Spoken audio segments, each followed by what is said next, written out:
Raja Singh comments కు BJP నేతలు counter ఇచ్చారు. రాష్ట్ర పార్టీ అధ్యక్ష పదవి ఎంపిక తీరుపై అసంతృప్తి వ్యక్తం చేస్తూ నాయకత్వంపై తీవ్ర విమర్శలు చేశారు రాజా సింగ్. అయితే రాజా సింగ్ ఆరోపణలను కొట్టిపారేశారు బీజేపీ నేతలు. అధ్యక్ష పదవి ఎంపిక నిబంధనల ప్రకారమే జరిగిందని, పోటీకి సరిపడా సంతకాలు సేకరించలేక పార్టీపై అభాండాలు వేశారని బీజేపీ నేతలు మండిపడుతున్నారు. ఎన్నిసార్లు అవకాశం ఇచ్చినా రాజా సింగ్ క్రమశిక్షణ రాహిత్యం పరాకాష్ఠకు చేరిందన్నారు. రాజా సింగ్ తన ఎమ్మెల్యే పదవికి రాజీనామాను నేరుగా స్పీకర్కు సమర్పించుకోవచ్చని తెలిపారు.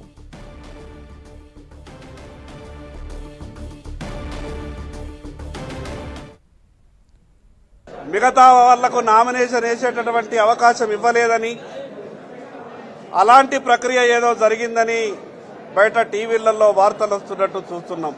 ప్రజాస్వామ్యబద్ధంగా అర్హుడు గలటువంటి భారతీయ జనతా పార్టీ ఏ నాయకునికైనా సరే నామినేషన్ వేయడానికి కేంద్ర పరిశీలకులుగా వచ్చినటువంటి వాళ్ళు అన్ని అవకాశాలు ఇచ్చారు.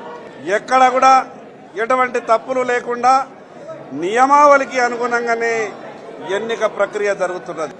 నియమావళికి అనుగుణంగా 10 మంది సభ్యులతో ప్రతిపాదనలు సిద్ధం చేసుకుని నామినేషన్ వేస్తేనే ఆ యొక్క నామినేషన్ పత్రం ఆమోదమవుతుంది.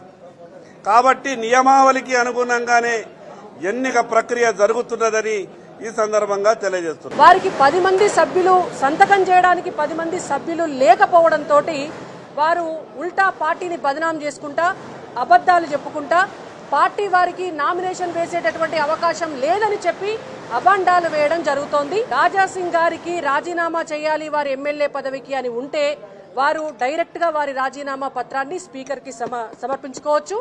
అండ్ ఇంకొకటి, వారి క్రమశిక్షణ రాహిత్యం అనేటువంటిది పరాకాష్ఠకు చేరిందనేది భారతీయ జనతా పార్టీ రాష్ట్ర పార్టీ అభిప్రాయం. గతంలో కూడా అనేక సార్లు వారు క్రమశిక్షణతోటి ఉండకపోవడం వల్ల వారు సస్పెండ్ అవ్వడం జరిగింది.